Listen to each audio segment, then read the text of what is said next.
તમારી 25 વર્ષની લોનને તમે કઈ રીતે 10 વર્ષમાં પૂરી કરી શકો? क्या बात कर रहे हैं? હવે જે હું તમને વાત કહું છું ને એને ધ્યાનથી સમજજો. બહુ જ ઉપયોગી માહિતી છે આ.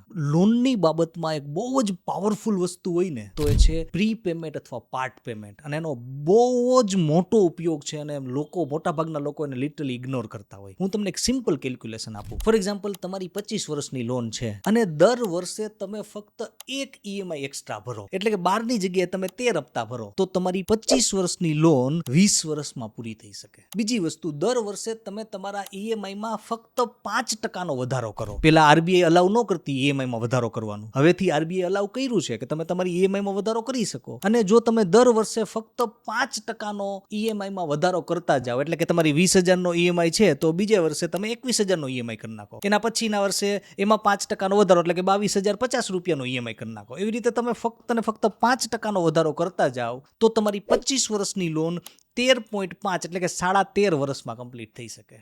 See the power. અને જો તમે બે વસ્તુ કરી શકો, એટલે કે દર વર્ષે તમે એક એક્સ્ટ્રા ઈએમઆઈ પણ ભરો અને 5% ઈએમઆઈમાં વધારો પણ કરતા જાઓ, તો તમારી 25 વર્ષની લોન 10 વર્ષમાં કમ્પ્લીટ થઈ શકે. That is the power of part payment or pre payment.